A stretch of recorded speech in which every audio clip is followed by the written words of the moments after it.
Welcome to another episode of Brave, Bold, and Unfiltered. I'm Valerie Silvera, and today I'm going to tell my story, but in a much different way. So, for those of you who have been following my story, have been to events, or read some of my books, you might think you know my story, and you probably do know some of it. But today I'm going to answer questions that have been asked of me and some that haven't been asked but should. So let's get into it. And what I'm hoping is that by hearing some of these different aspects and insights into what I've been through, that it will give you encouragement and it will inspire you to step up, to choose courage, no matter what you're going through, to also take it a step further and use it for good. So, one of the questions that I get asked a lot actually is why I do this work. What makes me keep going through everything I've been through. There have been a lot of changes for those of you who've been with me for a while. Why do I do this? And it's really what I mentioned at the beginning, and that is because I firmly believe that everything can and should and must be used for good. So you can have the worst thing happen to you, or a bunch of little bad things happen, and you can still figure out how to use what has happened to you for good. And so I look at my life and I think, it's nothing like I thought it would be. I'm nowhere near where I thought it would be. It doesn't look anything like I thought it would. And for some of you, your life does look a lot like you thought, hoped, wished, or dreamed it would be. So you might not resonate with my story in that way, but we've all had something whack us upside the head with what I call that proverbial 2x4. And even if it's for a short period of time, for some of us, it's lifelong, something has changed you. And what I hope is that what you'll allow life to do when these adversities, losses happen, these traumas, I hope that you will allow life to change you in good ways, in ways that you wouldn't have been had you not been through that.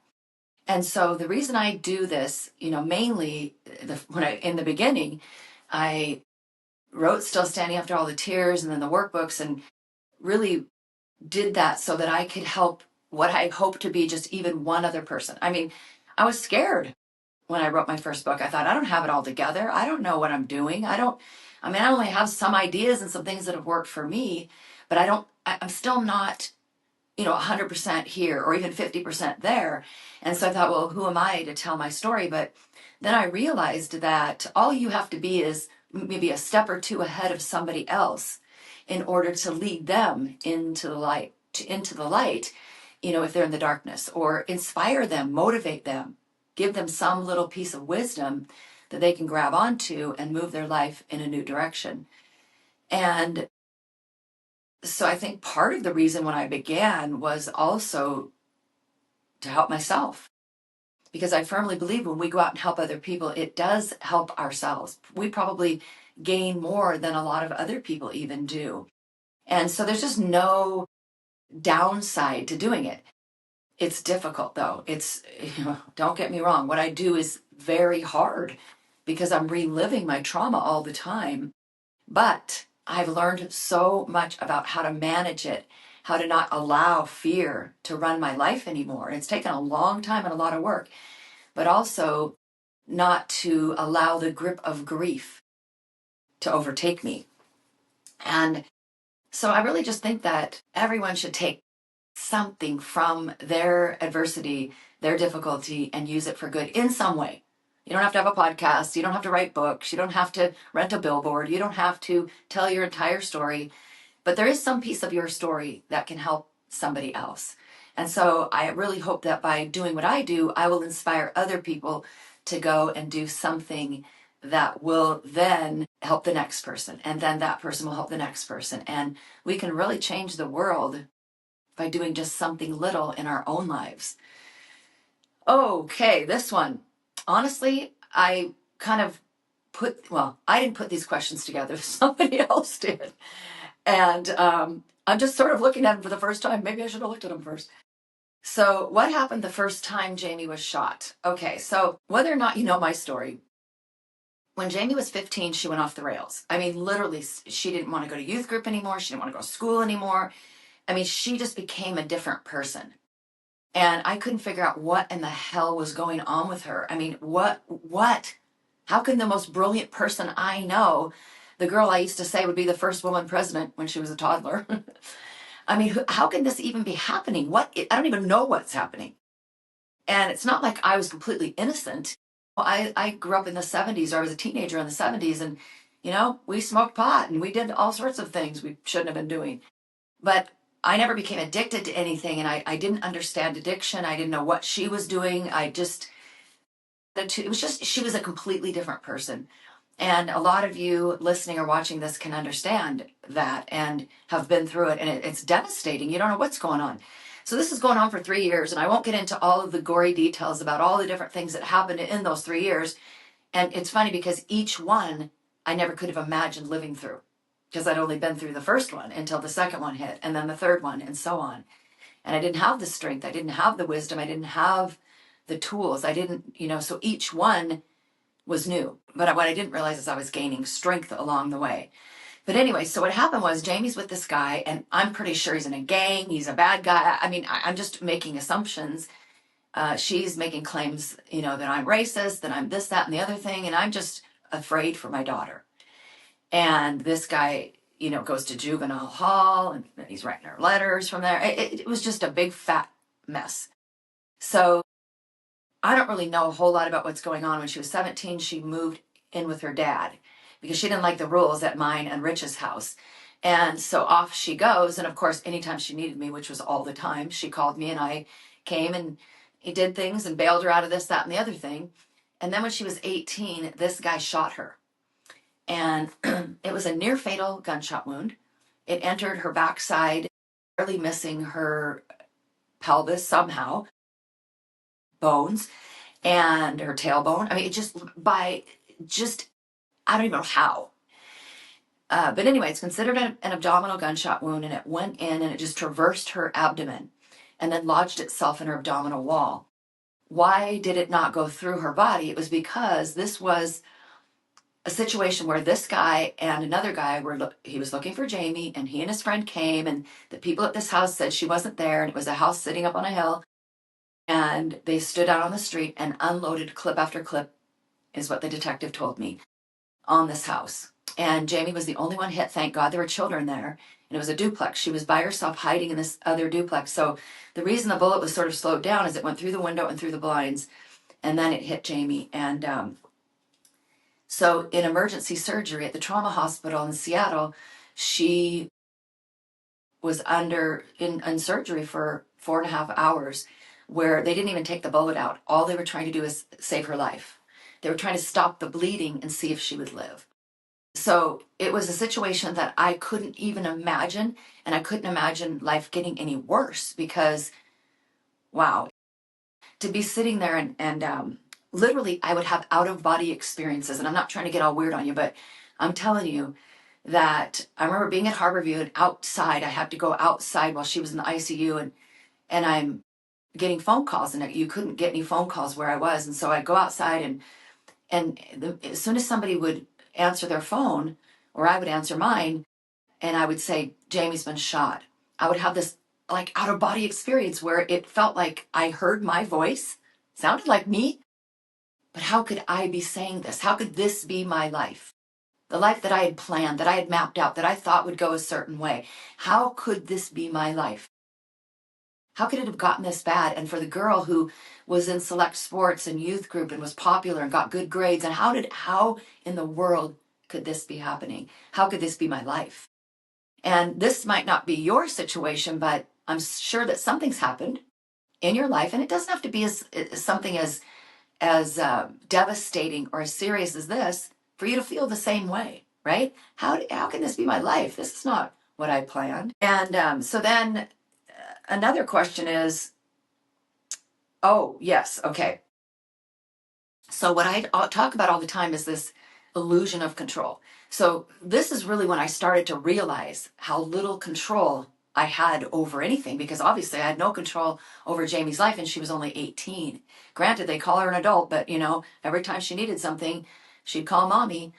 And so really where I learned about this illusion of control was over the next many years. So this was the first 3 years of her 15 years in addiction. I just didn't understand in the first three. So over the next 12 years, over the next more than a decade, I would come to realize that I had literally no control over what was going on in Jamie's life, her beast, her addiction beast. And at one point, I realized that Jamie was addicted to heroin. And really, to use the word heroin and Jamie in the same sentence was possible. I mean, at first, first time I said it, I mean, just it made me sick, physically ill. How could that word and Jamie, even back in the 70s, and we were doing all our partying and having a good time, the H word wasn't even a part of the equation. And so anyway, yeah, that was a real eye opener. So how did I survive? That's another one. How did I survive that 15 years of Jamie's addiction? Well, for the first 13, I want to tell you that I was just surviving, because I couldn't fix it. I couldn't stop it. I couldn't figure it out. I didn't know what was happening. I didn't know her anymore. At one point, we were standing in our kitchen when I think she was about 16, and I knew this guy was bad. This was before he had shot her. I was just telling her I didn't want her in our world, him in our world. I didn't want him in our lives. That he was a bad person. He was on a bad path. And, if he goes and gets himself together and, come back in 5 years and knock on the door, and then we can talk. And I remember she looked at me, and it was like a different person was inside of her. This is the first time I said, man, this is the beast. She's under the control of a beast. She said, so are you asking me to choose between him and the family? And it hit me. And you know what, you guys? It's one of those things where you have a lot of tracks going through your mind, and they're happening in a nanosecond. A lot of tracks are going through my mind with that question, because I'm thinking, I got to be honest, number one. But then I'm thinking, number two, if I say the wrong thing, this could be it for our relationship. But I had to be honest, and I said, yeah, so I guess that is what I'm saying. And she goes, then I choose him. And honestly, I was waiting for her head to spin around on her shoulders. It was like this different person. Who are you? And so, I wasn't doing well for a long time. And on the outside, I seemed okay. If you had met me, I'm funny, I'm fun, quick-witted, you would have thought all of those things. But what you didn't know is while I was being funny, I was dying on the inside. I was running, those two tracks again. I'd be running a track like, you're telling me about your child who has a normal life, and then I've got this one out there doing heroin.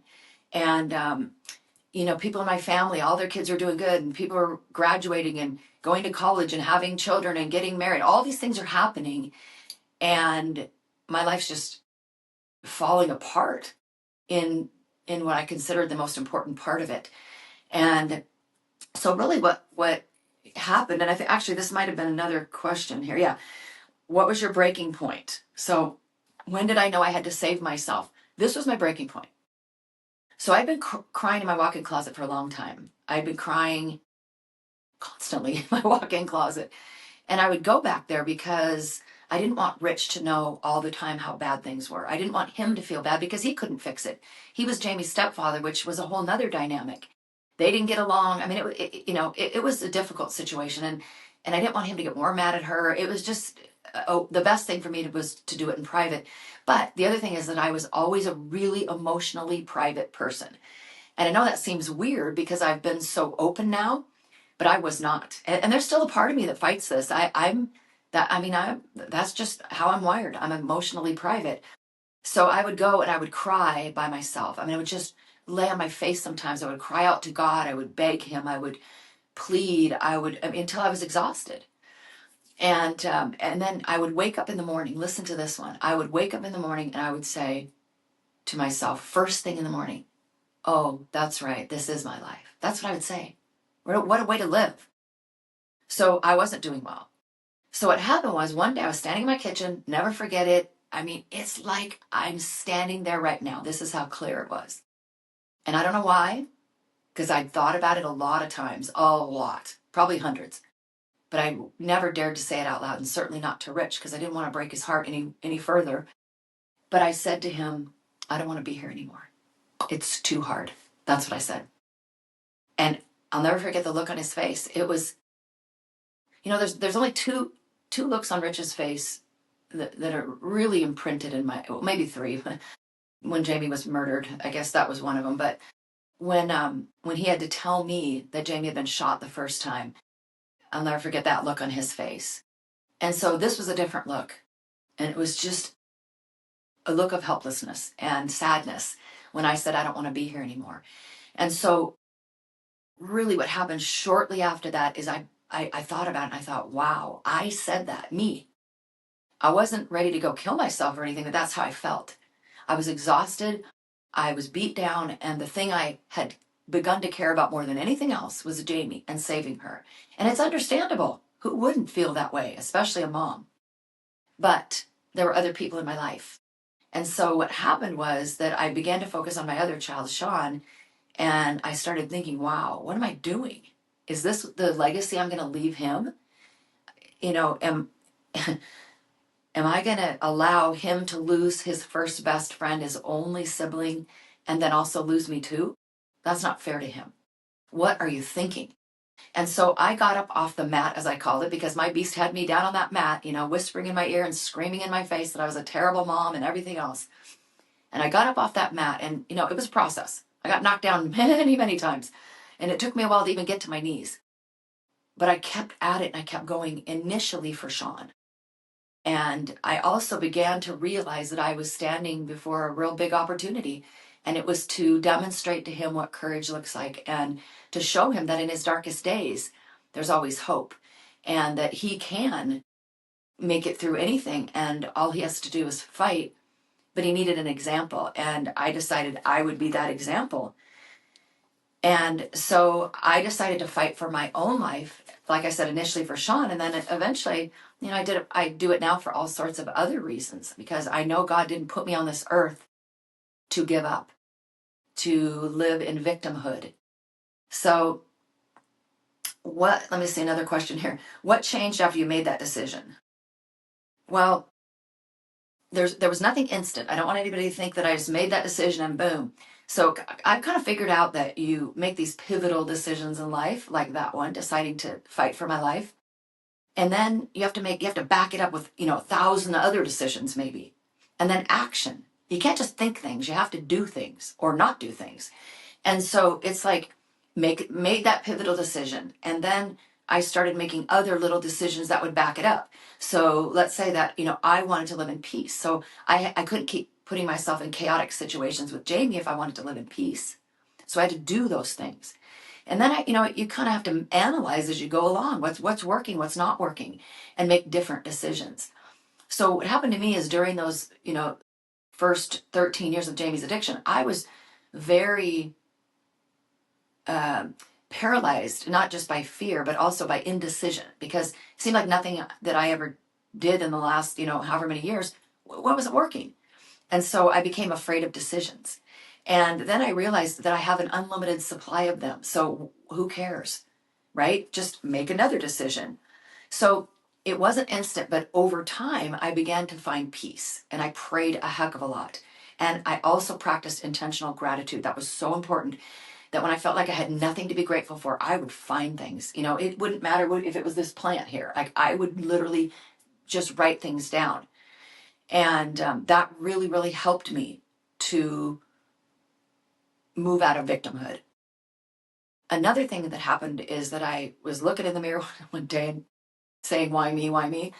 And then I looked back at that woman staring back at me, that redhead, and I said, why not you? Why other people, not you?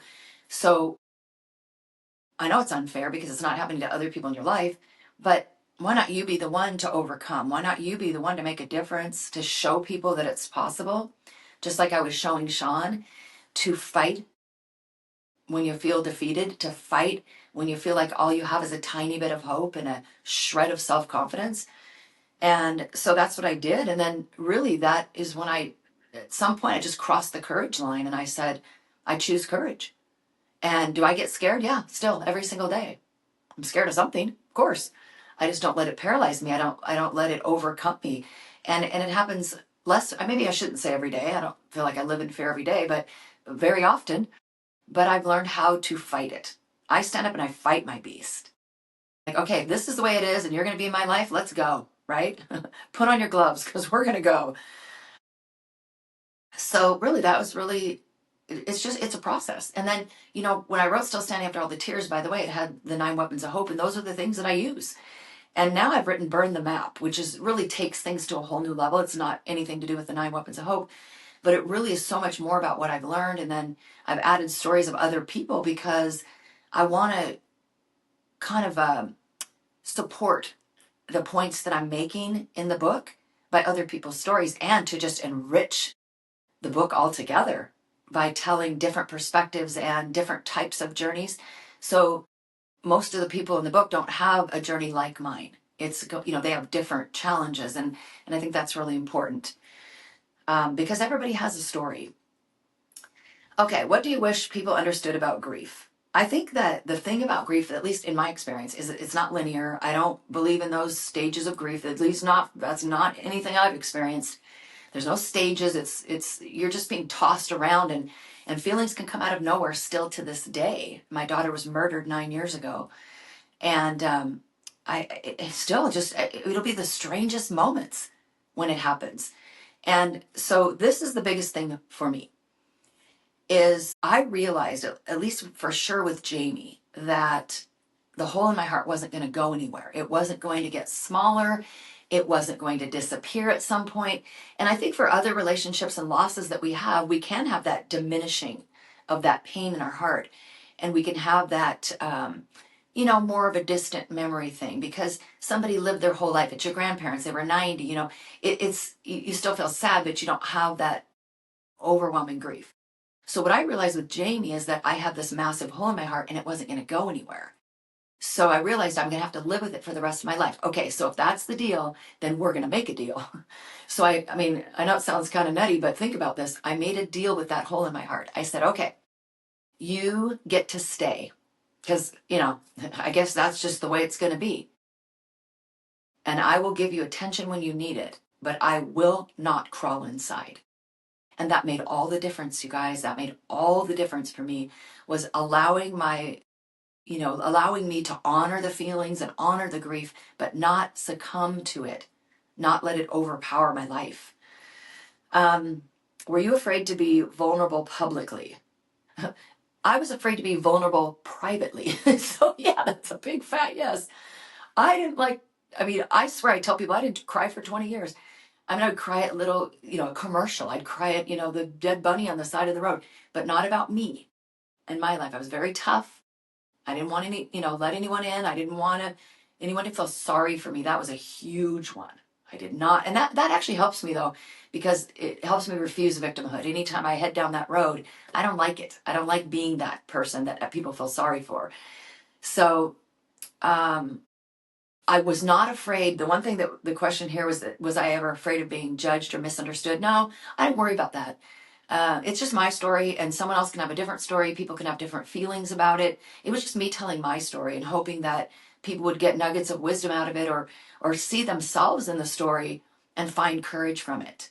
The courage to keep going, and to enjoy life again, and to find peace and hope and happiness, and stop living in paralyzing fear. So no, I wasn't afraid of being judged. I got over that. I said, you know what? I don't care if anyone thinks I'm a bad mom because my daughter ended up in addiction. I know it wasn't my fault. I didn't hold her down and stick the drugs in her.